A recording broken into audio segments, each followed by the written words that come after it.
Bem-vindo de volta. Na última aula nós instalamos o Node.js e o Visual Studio Code. Nessa aula nós vamos criar o nosso primeiro programa que vai fazer uma requisição JSON RPC para o nó para buscar alguma informação. Para isso vamos começar abrindo o prompt de comando ou o shell da sua preferência. Se você não está acostumado a utilizar nenhum programa de linha de comando, e se você usa o Windows, eu aconselho a utilizar o prompt de comando, que é o mais simples de todos e é bem fácil abrir. Aqui nós vamos criar um diretório utilizando a palavra-chave mkdir, make directory, e o nome do diretório eu vou chamar ele de Ethereum JSON. Pronto. Agora eu vou inicializar o Visual Studio Code nesse diretório que eu acabei de criar. Para isso nós colocamos code de Visual Studio Code e o nome do diretório que criamos, Ethereum JSON. Assim que eu der Enter, ele vai abrir uma instância do Visual Studio Code já nesse diretório. Apresentar rapidamente o Visual Studio Code, nós temos três áreas. A primeira área da esquerda é o explorador de arquivos, vai aparecer a nossa estrutura de arquivos. Aqui no meio está o painel principal, onde nós vamos editar os nossos arquivos e eu vou abrir um terminal. Aqui em cima nós temos a opção terminal, clicando, depois New Terminal, e aqui embaixo ele vai abrir um terminal onde eu posso executar linhas de comando. Por padrão, ele abre aqui o PowerShell, no Windows pelo menos, mas a gente pode trocar aqui para o Command Prompt, Git Bash ou o que você preferir. Eu vou utilizar o PowerShell mesmo. Se você não está acostumado com isso, use o que ele abrir, não tem a menor diferença entre eles. Bom, primeiro que nós vamos fazer é inicializar um novo projeto Node. Para isso colocamos npm init-y. Assim que demos isso, ele vai criar um arquivo de configuração package.json, vemos aqui na esquerda. Eu vou inclusive lembrar que eu vou aumentar para ficar mais fácil de ver. Vou clicar aqui no package.json. Veja que é um arquivo de configuração, a gente não precisa mexer nele. Bom, segundo passo, eu vou instalar uma biblioteca chamada Axios, que vai me permitir fazer requisições HTTP de forma simples. Passar aqui, Axios, vou ler o texto que está na página do Axios, Promise-Based HTTP Client for the Browser and Node.js. Então, ele é uma biblioteca que pode ser utilizada em Node, que cria um cliente HTTP. Lembrando que nós vimos na última aula dois protocolos, HTTP e WebSocket, e nessa aula nós vamos ver os dois. Vamos começar a ver HTTP. Então, temos que instalar o Axios. Vamos lá no Visual Studio Code e aqui vamos digitar npm install ou apenas npm tanto faz, espaço, o nome do pacote, que é Axios. Vou dar Enter, ele vai baixar o Axios para o meu diretório, para o diretório Node Modules, vai atualizar o meu arquivo package.json. Agora eu vou criar um arquivo que vai ser o arquivo JavaScript. Vamos chamar de http.js. Primeiro passo é importar a biblioteca Axios para o nosso projeto. Então, para isso, colocamos const Axios igual, estou criando uma variável Axios, e aqui eu estou importando lá o Axios require entre aspas Axios.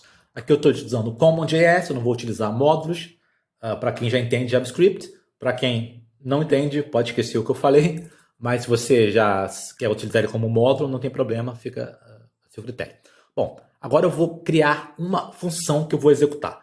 Funções em JavaScript podem ser declaradas da seguinte forma: function, espaço, o nome da função, chamada de run, abre e fecha parênteses, abre e fecha chaves, e aqui dentro da chave está a função. Eu vou executar essa função aqui embaixo. Para executar, basta colocar o nome da função, abre e fecha parênteses. Mas essa função vai ser assíncrona, porque a minha requisição ela leva um tempo, ela não é síncrona, então essa função tem que ser assíncrona.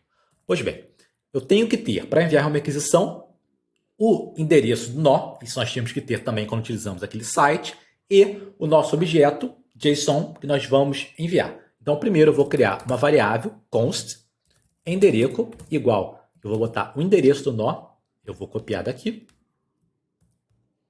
É o mesmo endereço que nós utilizamos naquela aula, nós pegamos naquele site rpc.info, então esse é o endereço nó, e agora eu vou criar um objeto JavaScript, que é a minha requisição. Lembrando que a gente escreveu um JSON nas últimas aulas. JSON é JavaScript Object Notation, é uma notação que é inspirada nos objetos JavaScript. Quando utilizamos Axios, podemos utilizar diretamente um objeto JavaScript. Então, eu vou copiar para não ter que escrever. Você vai ver que é muito parecido com o que nós tínhamos.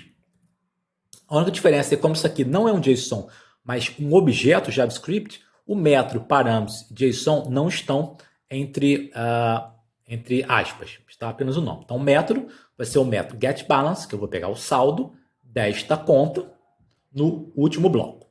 Pronto. Então, temos tudo. Agora, vamos fazer a requisição em si. Então, para isso, nós colocamos await Axios, que é o nome da biblioteca, ponto post. Post é o verbo. E aqui ele espera dois parâmetros. O primeiro é o endereço do nó que eu quero me comunicar via HTTP, então o endereço. E segundo, é opcional, mas no caso a gente vai passar o objeto que a gente vai enviar. O objeto JSON é o requisição. Muito bem. E agora o retorno eu vou colocar numa variável. Deixa eu baixar um pouquinho aqui.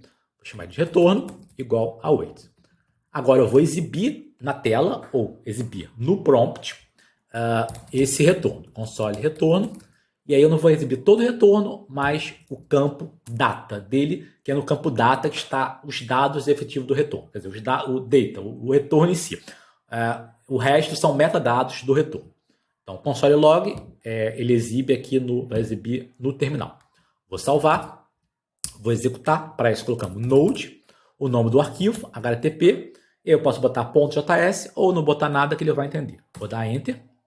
Ele entrou em contato com o nó naquele endereço e já veio a resposta. Veja aqui, a resposta JSON RPC, ID e o resultado. É aquele número, isso aqui é o saldo em Ether.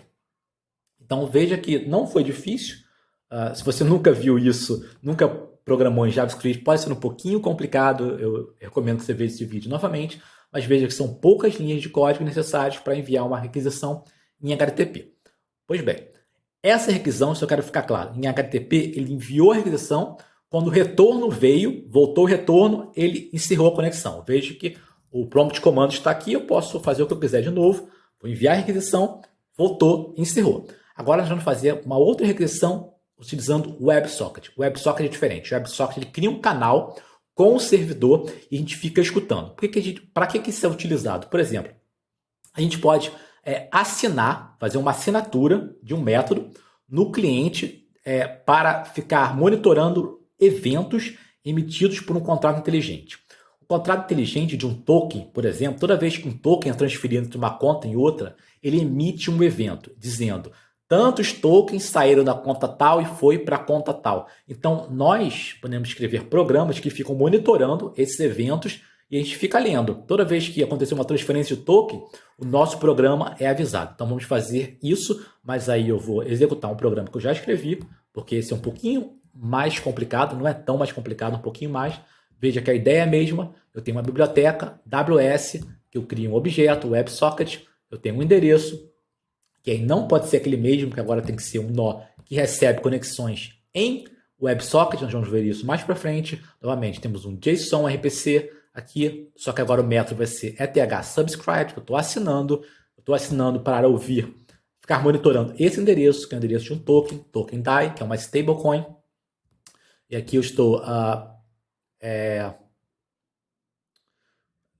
comentado? Certo. Eu estou aqui abrindo a conexão e eu estou logando na tela, console log, tudo que ele receber. Não sei porque está comentado aqui, eu vou te comentar. Vou salvar e agora eu vou executar esse AWS. Eu não espero que você entenda tudo o que eu fiz aqui. Eu só quero que você entenda que agora a minha conexão está sendo em WebSocket. Por isso que voltou uma resposta e a conexão não fechou. Veja que ele ainda está ouvindo. Opa, houve um evento, um contrato inteligente emitiu um evento e ele me trouxe aqui e continua escutando. Enquanto eu estiver executando esse aplicativo aqui, ele não vai fechar a conexão está aberta e eu estou esperando. Toda vez que alguém transferir DAI de uma ponta para outra, vai aparecer uma mensagem aqui que o nó enviou para a gente, porque o WebSocket abriu esse canal e esse canal está sendo mantido. Então, moral da história, nós escrevemos um programa simples em JavaScript para enviar requisições JSON RPC em HTTP, e eu mostrei aqui que também dá para enviar requisições em WebSocket, onde a gente cria um canal e esse canal fica aberto.